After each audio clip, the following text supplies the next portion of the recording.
नमस्ते माझ्या मित्र मैत्रिणींनो. माझं नाव गीता. आजचा विषय तसा खास नाहीये, पण खूप महत्वाचा आहे. आता आपण श्रीमंती आणि गरिबी ही कशामध्ये मोजतो?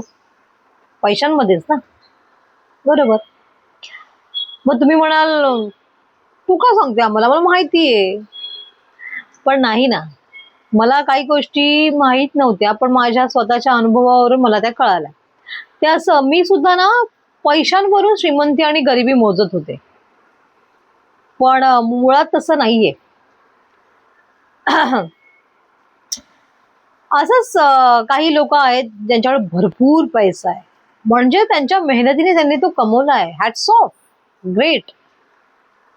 पण माझ्या नजरेत ना ते गरीब झाले सध्या, दरिद्री.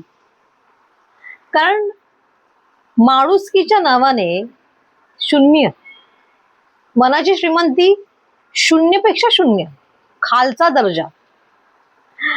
आणि काही गरीब सर्कल आहे, गरीब नाही म्हणता ना, हा परिस्थिती कधी कधी डाऊन असते, त्याच्यामुळे पैसा हा प्रत्येक वेळी वाहू नाही शकत ना, वाहत नाही येत. वेळ बदलली की सगळ्याच गोष्टी बदलतात, सो त्यांच्या आयुष्यातून बदलेल. पण सध्या परिस्थिती डाऊन असल्यामुळे मग ती गोष्ट नाही घडत आहे, बरोबर. तर सांगायचं असं की त्यांच्याकडे माणुसकी भरपूर, मनाची श्रीमंती भयंकर. मग विचार केला की ज्याच्याकडे खूप पैसा आहे, आलिशान घर आहे, गाडी आहे, बँक बॅलन्स आहे, पण मनाने गरीब, हो भयंकर गरीब. आणि ज्याच्याकडे काहीच नाहीये तो ऑलवेज वेलकम करतो. काय श्रीमंती ना मनाची. मग खरा श्रीमंत तो जो गरीब आहे, आणि खरा गरीब तो जो मनाने श्रीमंतच नाहीये. पैशाचं काय करायचं त्याच्या. आणि मला एक गोष्ट सांगा, ज्या दिवशी आपण मरणार, सगळेच मरणार ना एक दिवशी, हे जग सोडून जाणार. मग लोक तुम्हाला आठवणी ठेवतील तुमच्या पैशांमुळे ठेवणार, की तुमच्या माणुसकीमुळे ठेवणार, की तुमच्या मनाच्या श्रीमंतीमुळे ठेवणार.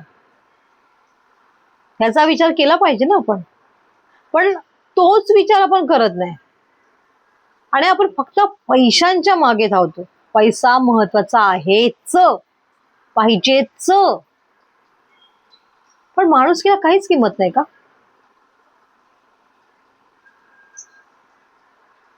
आपण मेल्यानंतर, आपण या जगातून गेल्यानंतर कोणीतरी म्हणजे जे अनोळखी आहेत, जे आपल्याला खूप लांबून ओळखतात, त्यांना थोडं तरी वाईट वाटलं पाहिजे आपल्याबद्दल, की भाई या व्यक्तीने मला कधीतरी मदत केली होती.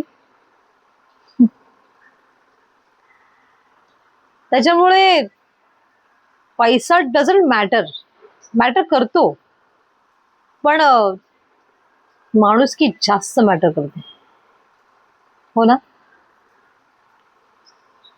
हा माझा अनुभव आहे. तुम्हाला असा काही अनुभव आलाय का?